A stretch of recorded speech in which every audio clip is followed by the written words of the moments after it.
I had no idea that they had made the sarcophagus covers in Japan that were exactly the same shape as the one, and oddly shaped. Exactly the same as the ones they made in Egypt. And in a place, there is supposed to be zero connection between ancient Japan and ancient Egypt. That's not supposed to exist. And if you compare that sarcophagus work, it's like, it looks uncannily similar. Impossible, almost impossible that two people would come up with the same design. Right. Because it's like coming up with, you know, I don't know, I don't have a good, like, if someone, like this lighter, if someone this is an unusually shaped lighter, the way the top pops, if someone just coincidentally, without any internet, came up with this on the other side of the planet, you'd be like, how the fuck? It's so oddly shaped. Like the button's in the same place, the lid's in the same place. There's no way.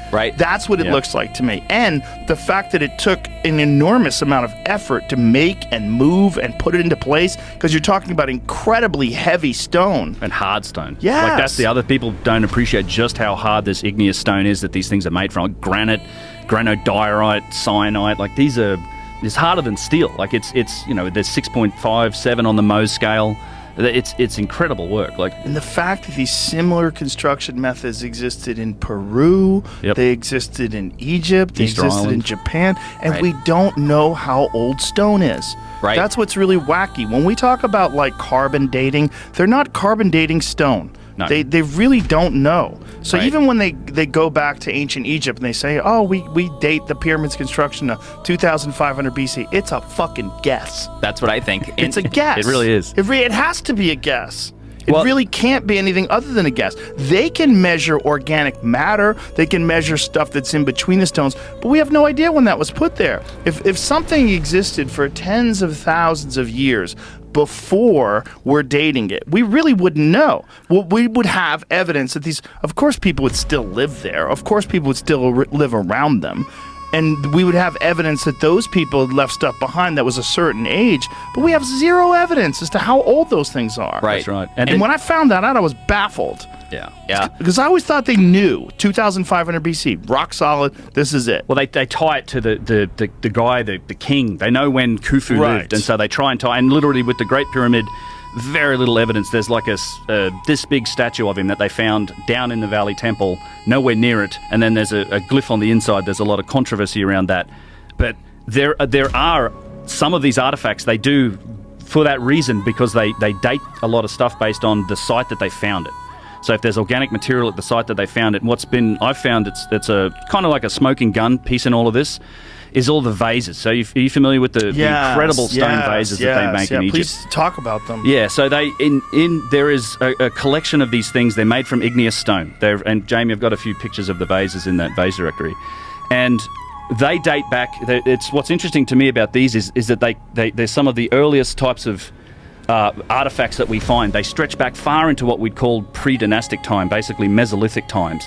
Right back to even 15,000 years ago, there was a site called Toshka that was dug up. It's underwater now, but and it was a primitive burial. There was a guy that was curled up in this burial site on the side. Go back to that, Jamie, that one, the thin card one. Yeah, what's going on there? So this is an example, and these vases display just astonishing aspects of precision and engineering. So this is an example of just how thin this material is. So it's igneous stone. This might be porphyry or something like this. A very, very hard stone, very hard to work, but also brittle when it becomes thin. You can see the giant crystal occlusions, the white marks in it. This stuff becomes brittle, yet it's been worked down to this thinness because this one's been damaged, and you can see how thin that interior wall is. Flinders Petrie is the great Egyptologist, the first guy to really start applying engineering principles from the industrial age to this stuff. He found one, he talks about one in his work, that was 1/40th of an inch thick. Wow. 1/40th of an inch thick. And the interesting thing about these vases, there's 50,000 plus of them were discovered beneath the Step Pyramid of Giza. He collected them all up, and even in the museum that's at Saqqara, they talk about, this is so... I've been down underneath the Step Pyramid. This is a fragment of one of these vases that I found you can handle down there. And even in the museum there, they talk about, he didn't have them made. These were inherited objects from earlier times. Like, they get the concept right. And so these things stretch back way back into time. There's pre-dynastic artifacts from pre-dynastic burials. But there's always these sort of arguments, can you do this by hand? Can you not? And so recently, there's been some work done. I've been working with a couple of guys, the son of Christopher Dunn, who wrote some real seminal textbooks on ancient Egyptian technology, his son Alex, and Nick Sierra. They're qualified, professional metrologists. They work for Rolls-Royce in Indianapolis. They make aerospace parts, turbine blades, things like that. They've got their hands on a pre-dynastic Egyptian vase, and for the first time, they've actually been able to scan this thing using a structured light scanner and define the specific elements of precision on it, and it's just astounding. Like this puts the whole concept of can these even remotely been made by hand to bed. Like these things had to have been made on a machine and made with extreme precision, because this vase that is pre-dynastic, this is a picture of the vase here that they found in a private collection, because I should say generally archaeologists, Egyptologists, they're not engineers. They're not particularly interested in sort of how things were manufactured. So what they've done is they've taken this and put this in a machine, and it's a structured light scanner, so it creates like a point cloud of different lights, and then you match a geometric shape to it, be that like a flat plane, a cylinder, a sphere, a cone, and then you can perform sort of geometric calculations on it and define things like precision. So if you go back to that the surface A, the vase lip, right? So this is, you can see down on the bottom, they've created a point cloud of the top of this lip, so the flatness, and they've called this surface A. It's comprised of 3,813 points, and it's within 3,000ths of an inch of being basically perfectly flat.